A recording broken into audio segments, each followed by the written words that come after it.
Evolução em dois mundos. 9. Evolução e cérebro. Formação do mundo cerebral. No regaço do tempo, os arquitetos divinos auxiliam a consciência fragmentária na construção do cérebro, o maravilhoso ninho da mente, necessitada de mais ampla exteriorização. A massa de células nervosas que precede a formação do mundo cerebral nos invertebrados dá lugar à invaginação do ectoderma nos vertebrados, constituindo-se lentamente a vesícula anterior ou prosencéfalo, a vesícula média ou mesencéfalo e a vesícula posterior ou rombencéfalo. Nos peixes, os hemisférios cerebrais mostram-se ainda muito reduzidos. Nos anfíbios, denotam desenvolvimento encorajador. E nos répteis, avançam em progresso mais vasto, configurando já, com alguma perfeição, o aqueduto de Silvius, aprimorando-se com mais segurança em semelhante fase, na forma espiritual, o centro coronário do psicossoma futuro, a refletir-se na glândula pineal, já razoavelmente plasmada em alguns lacertídeos, qual o rincocéfalo da Nova Zelândia, em que a epífise embrionária se prolonga até a região parietal, aí assumindo a feição de um olho com implementos característicos. Zoólogos respeitáveis consideram o mencionado aparelho como um globo ocular abandonado pela natureza. Contudo, é aí que a epífise começa a consolidar-se por fulcro energético de sensações sutis para a tradução e seleção dos estados mentais diversos, nos mecanismos de reflexão e do pensamento. Da meditação e do discernimento, pronunciando as operações da mediunidade, consciente ou inconsciente, pelas quais espíritos encarnados e desencarnados se consorciam uns com os outros na mesma faixa de vibrações para as grandes criações da ciência e da religião, da cultura e da arte, na jornada ascensional para Deus, quando não seja nas associações psíquicas de espécie inferior ou de natureza vulgar, em que as almas, prisioneiras da provação ou da sombra, se retratam reciprocamente. Girencefalia e licencefalia. Prossegue o crescimento dos hemisférios cerebrais nas aves com significativas porções cerebelares para encontrarmos nos mamíferos o encéfalo com apreciáveis dotações, apresentando circunvoluções nos girencéfalos e aumento expressivo na área do córtex. Quanto mais se verticaliza a escalada, mais se reduz a percentagem volumétrica do cerebelo, enquanto os hemisférios cerebrais se dilatam. Contudo, é preciso destacar que esse fenômeno de progressão, fundamentalmente, não se relaciona com a inteligência, e nem esta é, a rigor, proporcional ao número de circunvoluções cerebrais, tanto que mamíferos, quais o coelho, o canguru, o ornitorrinco e até mesmo certos primatas, possuem cérebro licencéfalo ou sem circunvoluções. A girencefalia e a licencefalia obedecem à tipificação traçadas pelos orientadores maiores, no extenso domínio dos vertebrados, preparando o cérebro humano com a estratificação de lentas e múltiplas experiências sobre a vasta classe dos seres vivos. A maneira de crianças tenras, internadas em jardim de infância, para aprendizados rudimentares, animais nobres desencarnados a se destacarem dos núcleos de evolução fisiopsíquica em que se agrupam por simbiose, acolhem a intervenção de instrutores celestes em regiões especiais, exercitando os centros nervosos. Fator de fixação. Os neurônios nascem e se renovam milhões de vezes no plano físico e no plano extrafísico, na estruturação de cérebros experimentais, com mais vivos e mais amplos ingredientes do corpo espiritual, quando em função nos tecidos físicos, até que se ergam em unidades morfológicas definitivas do sistema nervoso. Demonstrando formação especialíssima, porquanto reproduz mais profundamente a tessitura das células psicossomáticas, o neurônio é toda uma usina microscópica, constituindo-se de um corpo celular com prolongamentos, apresentando o núcleo, escassa cromatina e o nucleolo.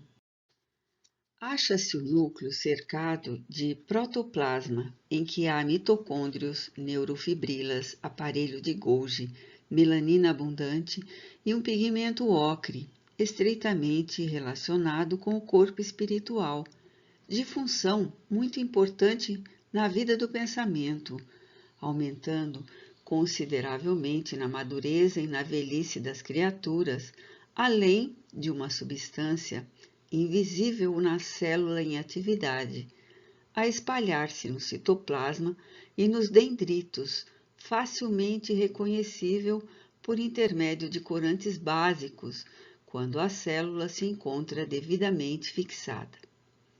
Essa substância, a expressar-se nos chamados corpúsculos de Nissl, que podem sofrer a cromatólise, representa alimento psíquico, aurido pelo corpo espiritual no laboratório da vida cósmica por meio da respiração durante o repouso físico para a restauração das células fatigadas e insubstituíveis. O pigmento ocre que a ciência humana observa, sem maiores definições, é conhecido no mundo espiritual como fator de fixação, como que a encerrar a mente em si mesma, quando esta se distancia do movimento renovador em que a vida se exprime e avança, adensando-se ou rarefazendo-se ele nos círculos humanos, conforme a atitude mental do espírito na cota de tempo em que lhe perdure a existência carnal. Reflexos tipos. Estabelecidos os centros nervosos em que se entrosam as forças fisiopsicossomáticas, os reflexos tipos são organizados no reino animal, fixando-se o reflexo de flexão, que consta de flexão de um membro atacado na superfície por estímulos de variadas origens. O reflexo físico, que interessa a defesa própria, na remoção de estímulos perniciosos. O reflexo miotático, a evidenciar-se na contração de um músculo quando responde à extensão de suas fibras. Os reflexos posturais diversos e os múltiplos reflexos segmentares e intersegmentares, com os arcos que lhes são característicos, tanto na parte aferente como na eferente, preparando-se o veículo fisiopsicossomático do porvir em suas reações nervosas fundamentais. Por meio deles, o encéfalo, conservando consigo o centro coronário e o centro cerebral, registra excitações inúmeras para que as faculdades de percepção e seleção, atenção e escolha se consolidem. Formação dos sentidos. No corpo dos animais superiores, obra-prima de supervisão e construção dos arquitetos do espírito, No transcurso dos séculos, a consciência fragmentária acrisola então os sentidos. Fim do longo período de trabalho, afirma-se o tato por sentido cutâneo essencial, a espraiar-se por toda a pele.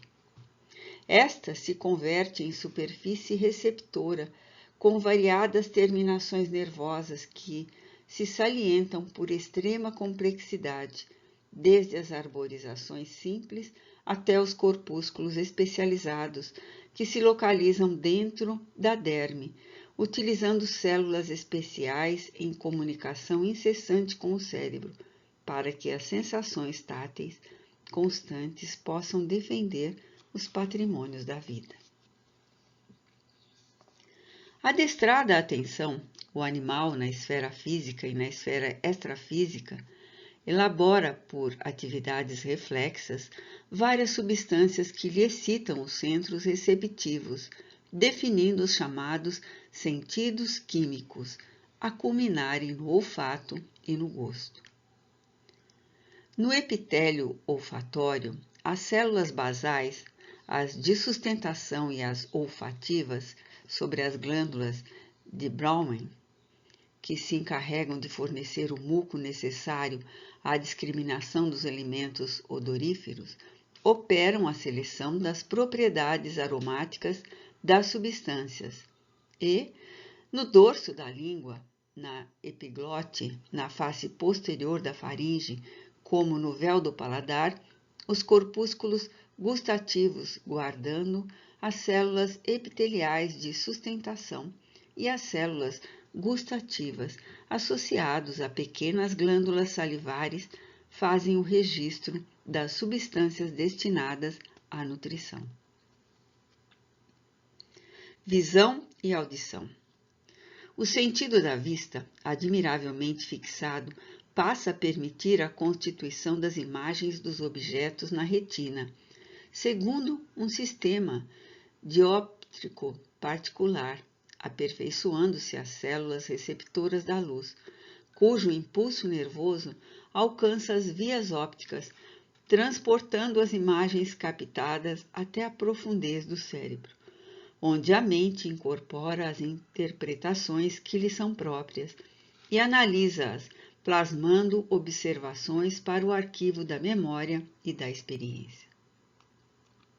E a audição, alicerçando-se em órgão complexo, consolida-se no ouvido interno, protegido pelo ouvido externo e pelo ouvido médio, em que o tubo coclear, a dividir-se em 3 compartimentos, vai encontrar as células evoluídas dos órgãos de corte e as fibras nervosas do acústico encarregadas de transmitir as vibrações sonoras que atingem o ouvido médio em estímulos nervosos, a saírem através do nervo auditivo na direção da mente, que realiza a seleção dos valores atinentes às sensações de tom, intensidade e timbre, estabelecendo em seu próprio favor vasta rede de reflexos condicionados com expressão decisiva em seu desenvolvimento. Sob a orientação das inteligências sublimes, cada sentido se instala em organização especial, formada de vários aparelhos e implementos. Também o cérebro integral se organiza em lobos diversos, com vasta margem de recursos para o futuro, quando a alma então nascente, em atividade instintiva na construção de seu próprio veículo, se erigirá em consciência desperta, com capacidade de utilizar as vantagens potenciais que a divina sabedoria lhe oferta. Microcosmo prodigioso. Com o tempo, a direção espiritual da vida consegue enfim organizar com mais eficiência o sistema nervoso autônomo, regulando e coordenando as funções das vísceras. Estruturam-se desse modo, primorosamente, a inervação visceral aferente e eferente e os centros coordenadores, o sistema simpático e parasimpático, e as fibras pré e pós ganglionares de Langley, com os neurônios a edificarem vias eletromagnéticas de comunicação entre o governo espiritual e as províncias orgânicas.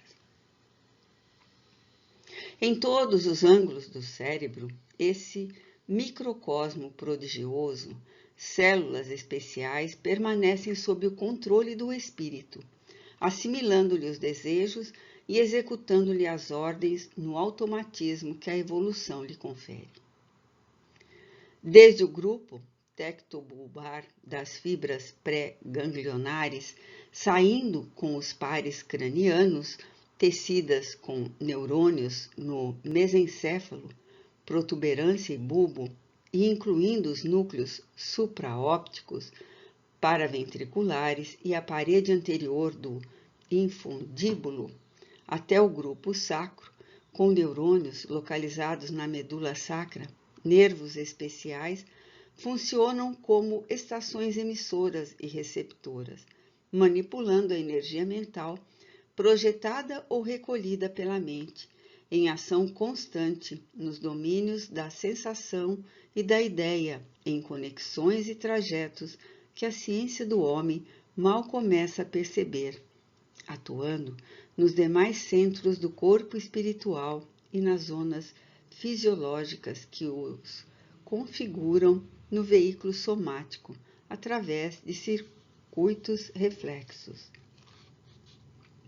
No diencéfalo, campo essencialmente sensitivo e vegetativo, parte das mais primitivas do sistema nervoso central, o centro coronário, por fulcro luminoso, entrosa-se com o centro cerebral e exprime-se no córtex e em todos os mecanismos do mundo cerebral.